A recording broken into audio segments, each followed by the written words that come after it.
السلام علیکم ورحمۃ اللہ وبرکاتہ۔ اعوذ باللہ من الشیطان الرجیم، بسم اللہ الرحمن الرحیم۔ اتأمرون الناس بالبر وتنسون انفسکم وانتم تتلون الکتاب افلا تعقلون۔ کیا تم لوگوں کو نیکی کا حکم دیتے ہو اور تم لوگ اپنے آپ کو بھول جاتے ہو، حالانکہ تم لوگ اللہ کی کتاب پڑھنے والے اور اللہ کی کتاب کی تلاوت کرنے والے ہو، اللہ کی کتاب تلاوت کرتے ہو، کیا تم لوگ عقل نہیں رکھتے؟ محترم سامعین اکرام، یہ سورۃ البقرہ ہے۔ سورۃ البقرہ سورہ نمبر 2، اور اسی سورت سے ابھی آپ کے سامنے آیت نمبر 44 تلاوت کی گئی، 40 پر 4 نمبر کی آیت کریمہ تلاوت کی گئی، اور اس آیت کریمہ کا ترجمہ بھی آپ کی خدمت میں پیش کیا گیا۔ سامعین اکرام، یہ جو آیت کریمہ ہے، اس آیت کریمہ میں بھی خطاب یہودیوں، مسلمانوں، تمام لوگوں کو ہے۔ یہودیوں کو اس لیے کہ وہ اہل کتاب، مسلمانوں کو اس لیے اس میں خطاب کیا گیا ہے کہ مسلمان بھی اللہ تبارک و تعالیٰ کی کتاب پڑھتے ہیں، اس کو سنتے ہیں، اللہ کے حکم کو ہمیشہ دیکھتے ہیں، پڑھتے ہیں، سنتے ہیں۔ تو اللہ تبارک و تعالیٰ نے اس آیت کریمہ میں حکم دیا ہے خاص طور سے اہل کتاب کو کہ اے اہل کتاب، تم لوگوں کو نیکی کا حکم دیتے ہو، یہ بڑی اچھی بات ہے۔ لوگوں کو کہتے ہو کہ اللہ کی اطاعت کیجیے، اللہ کی فرما برداری کیجیے، اللہ کے سامنے جھکیے، اللہ کی عبادت کیجیے، برائی سے بچیے، یہ لوگوں کو نیکی کا حکم دیتے ہو، بڑی اچھی بات ہے۔ لیکن یہ بات تم کو کیسے زیب دیتی ہے کہ تم خود نیکی میں نہیں رہتے ہو، لوگوں کو حکم دے دیتے ہو اور اپنے پیچھے رہتے ہو، حالانکہ تم اللہ تبارک و تعالیٰ کی کتاب کی تلاوت کرتے ہو۔ تم کو معلوم ہے کہ اللہ تبارک و تعالیٰ کے حکموں میں کوتاہی کرنے والوں کے ساتھ اللہ تبارک و تعالیٰ نے کس طرح کے انجام کا ذکر کیا ہے، کیا تم عقل نہیں رکھتے ہو؟ محترم سامعین کرام، اس آیت کریمہ کی تفسیر میں جو آیت کریمہ ہے تأمرون الناس بالبر وتنسون انفسکم، کیا تم لوگوں کو نیکی کا حکم دیتے ہو اور برائی سے روکتے ہو، اس آیت کریمہ کی تفسیر میں امام عبد الرزاق معمر سے اور انہوں نے امام قتادہ رحمہ اللہ سے روایت کیا کہ بنی اسرائیل یعنی اہل کتاب کی یہ عادت تھی کہ وہ لوگوں کو نیکی کا حکم دیتے تھے، اللہ کی اطاعت کا حکم دیتے تھے، تقوی اختیار کرنے کا حکم دیتے تھے، لیکن وہ خود نہیں کرتے تھے۔ اللہ نے ان کے لیے آیت کریمہ نازل فرما دی۔ اسی طرح سے امام ابن جریج اس آیت کریمہ کی تفسیر میں، آیت کریمہ کا ترجمہ پھر سے سن لیجئے تاکہ ذہن میں بیٹھ جائے۔ آیت کریمہ کا ترجمہ کیا ہے؟ اتأمرون الناس بالبر وتنسون انفسکم، کیا تم لوگوں کو نیکی کا حکم دیتے ہو اور اپنے آپ کو بھول جاتے ہو، یعنی خود نیکی نہیں کرتے ہو۔ اس آیت کریمہ کی تفسیر میں امام ابن جریج فرماتے ہیں کہ اللہ تبارک و تعالیٰ نے اہل کتاب اور منافقوں کو بتلایا ہے، کیونکہ اہل کتاب اور منافق لوگوں کو کہتے تھے کہ نماز پڑھو، روزہ رکھو، اللہ کے حکموں کی فرما برداری کرو، لیکن وہ خود نہیں کرتے تھے۔ اللہ نے کہا کہ لوگوں کو حکم دیتے ہو اور اپنے آپ کو بھول جاتے ہو۔ اس آیت کریمہ کی تفسیر میں آیت کریمہ کا ترجمہ ایک بار پھر سن لیجئے۔ اللہ تبارک و تعالیٰ نے فرمایا اتأمرون الناس بالبر وتنسون انفسکم وانتم تتلون الکتاب افلا تعقلون، تم لوگوں کو نیکی کا حکم دیتے ہو اور اپنے آپ کو بھول جاتے ہو، حالانکہ تم اللہ کی کتاب پڑھتے ہو، کیا تم عقل نہیں رکھتے؟ امام محمد بن اسحاق عبداللہ ابن عباس رضی اللہ عنہما کے روایت سے واسطے سے اس آیت کریمہ کی تفسیر میں عبداللہ ابن عباس رضی اللہ عنہما کی تفسیر کو بیان کرتے ہیں کہ انہوں نے کہا کہ اللہ تبارک و تعالیٰ نے یہودیوں کو کہا ہے، اہل کتاب کو کہا ہے کہ تمہارے پاس اللہ تبارک و تعالیٰ کا پیغام، اللہ تبارک و تعالیٰ کا عہد و پیمان توریت کی شکل میں موجود ہے، اور اس کے ذریعے سے تم لوگوں کو کفر سے روکتے ہو، تم لوگوں کو کہتے ہو کہ اللہ پر ایمان لاؤ، تم لوگوں کو کہتے ہو کہ اللہ تبارک و تعالیٰ کی اطاعت و فرما برداری کرو، لیکن اسی توریت میں یہ بھی لکھا ہوا ہے کہ اللہ کے رسول صلی اللہ علیہ وسلم جب آئیں گے اور اے یہودیوں اگر تم لوگ اس وقت رہو گے تو اللہ کے رسول کی اطاعت کرنی ہے، ان پر ایمان لانا ہے، ان کی تصدیق کرنی ہے، لیکن تم لوگ یہ کام نہیں کر رہے ہو۔ خلاصہ کلام یہ ہے کہ اس آیت کریمہ میں اللہ تبارک و تعالیٰ نے یہودیوں کی مذمت بیان کی ہے، ان کی برائی بیان کی ہے کہ وہ لوگوں کو نیکی کا حکم دیتے تھے۔ نیکی کا حکم دینے پر برائی نہیں کی ہے، کیونکہ نیکی کا حکم دینا تو اچھی بات ہے۔ اللہ تبارک و تعالیٰ نے ان کی مذمت اس پر بیان کی ہے کہ لوگوں کو تو نیکی کا حکم دے رہے ہیں اور خود نیکی کا کام نہیں کر رہے ہیں۔ اب اس آیت کریمہ کو اگر سامنے رکھا جائے اور ہم مسلمانوں میں سے ہر ایک اگر اپنا جائزہ لیں تو پتہ چلے گا کہ 99.9% آدمی اس حمام میں ننگا ہے، لوگوں کو نیکی کا حکم دے رہا ہے، خود نیکی نہیں کر رہا ہے۔ ابھی ایک چھوٹی سی بات آپ تمام کو ہم بولنا چاہیں گے، اور جو بھی ہماری بات سننا چاہ رہے ہیں ان تمام کو ہم پوچھنا چاہیں گے کہ ہم لوگ تو لوگوں کو یہی حکم دیتے ہیں نا کہ اللہ کی اطاعت کرو، اللہ کے رسول صلی اللہ علیہ وسلم کی اطاعت کرو، لیکن اس سے پہلے ہمیں یہ دیکھنا چاہیے کہ ہم کتنا اللہ کے رسول صلی اللہ علیہ وسلم کی اطاعت کر رہے ہیں، کس کس مرحلے میں اللہ کے رسول صلی اللہ علیہ وسلم کی اطاعت کر رہے ہیں۔ کیا ہم سچ بولنے میں اللہ کے رسول صلی اللہ علیہ وسلم کی اطاعت کر رہے ہیں؟ کیا ہم توحید کے تقاضوں کو پورا کرنے میں اللہ کے رسول صلی اللہ علیہ وسلم کی اطاعت کر رہے ہیں؟ کیا ہم نمازوں کو قائم کرنے میں اللہ کے رسول صلی اللہ علیہ وسلم کی اطاعت کر رہے ہیں؟ کیا لوگوں کے ساتھ معاملات کرنے میں ہم اللہ کے رسول صلی اللہ علیہ وسلم کی اطاعت کر رہے ہیں؟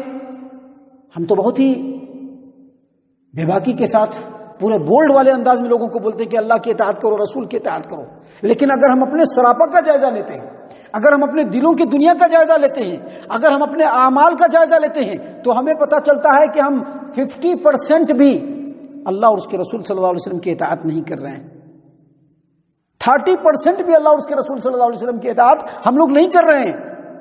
لوگوں کو ضرور کہہ رہے ہیں لیکن ہم نہیں کہہ رہے ہیں۔ دیکھیے، اگر ہم لوگوں کو نیکی کا حکم دیتے ہیں اور خود ہم اس نیکی کے بارے میں اپنے آپ کو بھول جاتے ہیں، ابھی ہے نا، نماز پڑھنا بھی تو اللہ اور اس کے رسول صلی اللہ علیہ وسلم کی اطاعت ہے، اب اس کے بعد ہمارا نماز کے سلسلے میں کیا رویہ ہے، ہمیں یہ بھی دیکھنا چاہیے۔ دیکھیے، ایک آدمی لوگوں کو نیکی کا حکم دے رہا ہے اور خود وہ نیکی نہیں کر رہا ہے، اس کا انجام کتنا بھیانک ہوگا۔ آپ حدیث ایک سن لیجئے، حدیث ہے امام احمد رحمہ اللہ نے اپنی مسند کے اندر ابو وائل سے روایت کیا، اور اسی روایت کو امام بخاری رحمہ اللہ نے صحیح البخاری کتاب بدء الخلق باب صفت النار وانها مخلوقہ حدیث نمبر 3260 پر 7 3267 نمبر کی یہ حدیث ہے، اور اسی حدیث کو امام مسلم اپنی صحیح مسلم میں کتاب الزہد میں روایت کرتے ہیں کہ اسامہ رضی اللہ عنہ سے کہا گیا کہ آپ فلاں آدمی سے، یعنی عثمان بن عفان رضی اللہ عنہ سے جا کر کے اگر بات کرتے تو بہت اچھا ہوتا۔ اسامہ رضی اللہ عنہ نے کہا کہ کیا میں عثمان رضی اللہ عنہ سے تمہارے سامنے بات کروں گا؟ میں ان سے تنہائی میں بات کرتا ہوں، میں نہیں چاہتا ہوں کہ میری وجہ سے کوئی فتنہ ہو اور فتنے کی شروعات مجھ سے ہو، میں یہ نہیں چاہتا ہوں۔ اور ایک حدیث میں نے رسول اللہ صلی اللہ علیہ وسلم سے سنی ہے، اس حدیث کو سننے کے بعد اگر کوئی میرا امیر ہے، میرا خلیفہ ہے، میں اس کو بھی بہتر سمجھنے کے لیے تیار نہیں ہوں۔ لوگوں نے کہا کہ وہ حدیث کیا ہے؟ کہا کہ وہ حدیث یہ ہے کہ قیامت کے دن، بہت غور سے سنیے گا کیونکہ ہم لوگ بھی اپنے آپ کو کتاب و سنت کا داعی کہتے ہیں، ہم لوگ بھی اللہ اور اس کے رسول صلی اللہ علیہ وسلم کی اتباع کرنے کے ساتھ ساتھ ہمارا یہ دعویٰ بھی ہے کہ ہم لوگوں تک اللہ اور اس کے رسول کی بات پہنچانے والے ہیں، تو بہت غور سے سنیے گا۔ اسامہ رضی اللہ عنہ نے کہا کہ قیامت کے دن اللہ کے رسول صلی اللہ علیہ وسلم نے فرمایا کہ قیامت کے دن ایک آدمی کو جہنم کے اندر ڈال دیا جائے گا، اور جہنم کے اندر جب اس کو ڈالا جائے گا تو اس کی انتڑیاں سمجھتے ہیں نا، جو پیٹ کے اندر ہوتا ہے، جس کو جانور کے بوٹی کہتے ہیں، بوٹی، اتڑیاں، اس کی اتڑیاں اس کے پیٹ سے باہر نکل جائے گی، پھٹ جائے گا پیٹ، اتڑی باہر نکل جائے گی۔ آدمی ادھر پڑا ہوا ہے، اتڑی یہاں پڑا ہوا ہے، وہ آدمی اتڑی کے ارد گرد بالکل اس طرح سے ناچنے لگے گا جیسے گدھا جو ہوتا ہے وہ چکی کے ارد گرد ناچتا ہے، چکی کو پیستے وقت کیسے ناچتا ہے چاروں طرف، ویسے ہی اتڑیوں کے ارد گرد ناچنا شروع کر دے گا۔ جہنم کے اندر جو دوسرے لوگ ہوں گے وہ لوگ آ کر کے فوراً جو ہے وہاں پر کھڑے ہو جائیں گے۔ یاد رکھیے گا، یہ بات صرف عالم صاحب کے لیے نہیں ہے، حالانکہ عالم صاحب اس میں سب سے پہلے ہیں، کیونکہ عالم صاحب کو بھی چاہیے کہ اگر وہ عالم دین ہے تو جو وہ کہتے ہیں پہلے اس پر عمل کریں، وہ جو وہ لوگوں کو سمجھاتے ہیں اس پر پہلے عمل کریں۔ عالموں کے لیے پہلے ضروری ہے، لیکن یہ صرف عالموں کے لیے نہیں ہے، داعیوں کے لیے بھی ہے، اور ہم میں سے ہر ایک شخص داعی ہے۔ تو اس آدمی کو جہنم میں پھینکا جائے گا، جہنم میں پھینکتے ہی اس کی اندڑیاں باہر آ جائیں گی، اور وہ آدمی اتڑی کے ارد گرد ناچنا شروع کر دے گا، جس طرح سے گدھا ناچتا ہے چکی کے ارد گرد۔ لوگ جمع ہو جائیں گے اور کہیں گے کہ آپ کا ایسا حال کیوں ہو گیا؟ آپ تو دنیا میں ہم کو نیکی کا حکم دیتے تھے، آپ تو دنیا میں ہم لوگوں کو برائی سے روکتے تھے، اللہ اور اس کے رسول صلی اللہ علیہ وسلم کی اطاعت کا حکم دیتے تھے، آج آپ کے ساتھ ایسا حال کیوں ہو رہا ہے؟ کہا کہ جس نیکی کے کرنے کا حکم میں تم کو دیتا تھا وہ نیکی میں خود نہیں کرتا تھا، وہ نیکی ہم خود نہیں کرتے تھے۔ نہیں، برا ماننے کی بات نہیں ہے، ہم لوگ اہل حدیث ہیں الحمدللہ، کتاب و سنت کے داعی ہیں، اور ہم لوگ ہی نماز کی پابندی نہیں کریں گے تو کیا اس آدمی کے حشر میں ہمارا حشر ہوگا کہ نہیں ہوگا؟ کیونکہ ہم الحمدللہ داڑھی بھی رکھتے ہیں، ہم الحمدللہ دینی اداروں کی جو ہے سرپرستی بھی کر رہے ہیں. ہم الحمدللہ ہمارے حکموں ہم کو دیکھ کر کے لوگ یہ سمجھتے ہیں کہ یہ اہل حدیث ہے. اور اگر اس کے بعد بھی اگر ہم نمازوں کی پابندی نہیں کریں, اللہ اور اس کے رسول صلی اللہ علیہ وسلم کی اطاعت و فرما برداری نہیں کریں, تو اس آدمی کا جو حشر ہو رہا ہے کیا ہم اس سے بچ جائیں گے؟ وقت رہتے رہتے ہم کو اپنی سانس کے آخری سانس سے پہلے ہم کو سمجھ لینا چاہیے, اپنے عمل کو درست کر لینا چاہیے, کریکٹ کر لینا چاہیے. یہ دنیا کی جو آرام و آشائش ہے, دنیا کے اندر جو کچھ بھی ہے, یہ سب ٹیمپورری ہے, ختم ہونے والا ہے. یہ سب ہمیشہ رہنے والا نہیں ہے. ہمیشہ کی جو زندگی ہے وہ آخرت کی زندگی ہے, مرنے کے بعد والی زندگی ہے. ہم تمام کو اس کے بارے میں سوچنا ہے. فجر کی نماز ہو, ظہر کی نماز ہو, عصر کی نماز ہو, مغرب کی نماز ہو, عشاء کی نماز ہو, پابندی سے پڑھیے. شیطان بھٹکانے کی کوشش کرے, اعوذ باللہ من الشیطان الرجیم پڑھیے. آپ کے ہاں عالم دین ہیں, ان کی صحبت میں بیٹھیے, اللہ اور اس کے رسول صلی اللہ علیہ وسلم کی باتوں کو سنیے. جتنا اللہ اور اس کے رسول صلی اللہ علیہ وسلم کی باتوں کو سنیں گے, دل نرم ہوتا چلا جائے گا, مسجد سے دل جڑتا چلا جائے گا, اللہ تبارک و تعالیٰ سے تعلق مضبوط ہوتا چلا جائے گا. جتنا دور رہیے گا دل کے اندر اتنی ہی سختی آئے گی, مسجد سے دوری ہوگی, اللہ اور اس کے رسول صلی اللہ علیہ وسلم کی اطاعت و فرما برداری نہیں ہو پائے گی. اب دیکھنے والا آدمی کہے گا کہ یہ تو اہل حدیث ہے, یہ تو ماشاءاللہ داڑھی بھی چھوڑ کر کے ہے, یہ تو ماشاءاللہ بہت ہی متقی اور پرہیزگار آدمی ہے. لیکن اندر سے ہمارا حال ایسا رہے گا تو قیامت کے دن وہی چیز ہو جائے گا جو وہاں پر اللہ کے رسول صلی اللہ علیہ وسلم بتلا رہے ہیں. کیا بتلا رہے ہیں؟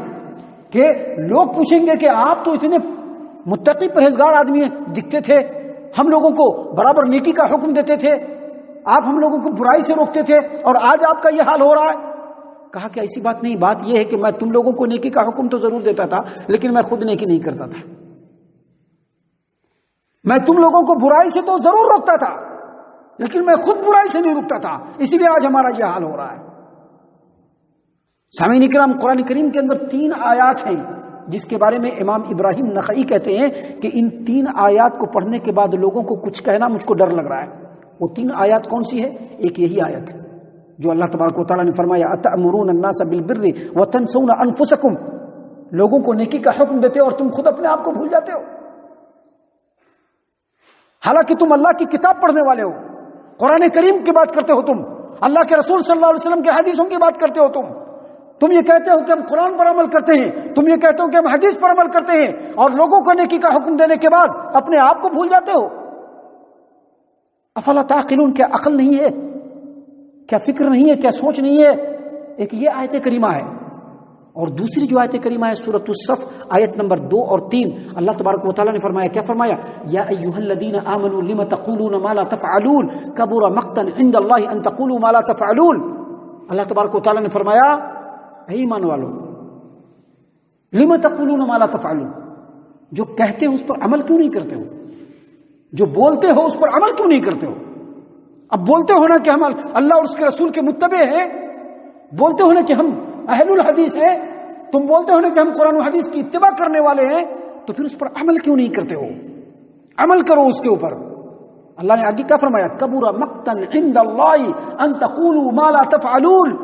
آدمی بولتا کچھ ہے اور کرتا کچھ ہے, اللہ اس سے بہت برا مانتا ہے, اللہ بہت ناراض ہوتا ہے اس سے. جو کہتے ہیں اس پر عمل نہیں کرتے, اللہ اس عمل سے بہت ناراض ہوتے ہیں. اور تیسری جو آیت کریمہ ہے وہ سورہ ہود آیت نمبر 88, اللہ تبارک و تعالیٰ نے فرمایا شعیب علیہ الصلوۃ والسلام کے بارے میں بیان کرتے ہوئے کہ انہوں نے کہا کہ وما اريد ان اخالفكم الى ما انهاكم عنه ان اريد الا الاصلاح ما استطعت وما توفيقي الا بالله عليه توکلت واليه انيب. شعیب علیہ الصلوۃ والسلام جو بہت بڑے پیغمبر ہیں, انہوں نے اپنے قوم کے لوگوں کو کہا, کیا کہا؟ میں یہ نہیں چاہتا ہوں کہ جو تم کو حکم دوں وہ عمل میں نہ کروں, میں نہیں چاہتا ہوں کہ جس چیز سے میں تم کو روکوں وہی عمل میں کرنے لگوں, جس چیز سے میں تم کو روک رہا ہوں میں نہیں چاہتا ہوں کہ میں وہ عمل کروں, میں تو یہ چاہتا ہوں کہ تمہاری اصلاح ہو جائے, اور اس کے لیے میں پوری کوشش کر رہا ہوں, اور اس کی توفیق اللہ تبارک و تعالیٰ کے فضل سے ہے. میں اللہ تبارک و تعالیٰ کی طرف بھروسہ کرتا ہوں اور اسی سے رجوع کرتا ہوں. یہ بات انہوں نے بتلائی. ان 3 آیات کے بارے میں ابراہیم نخعی رحمہ اللہ فرماتے ہیں کہ ان 3 آیات کے بعد کسی کو واعظ و نصیحت کرنے میں مجھ کو ڈر لگ رہا ہے, کیونکہ اگر میں کسی کو کوئی نصیحت کرتا ہوں اور میں خود اس پر عمل نہیں کرتا ہوں تو کل قیامت کے دن ہمارا حال بہت برا ہونے والا ہے.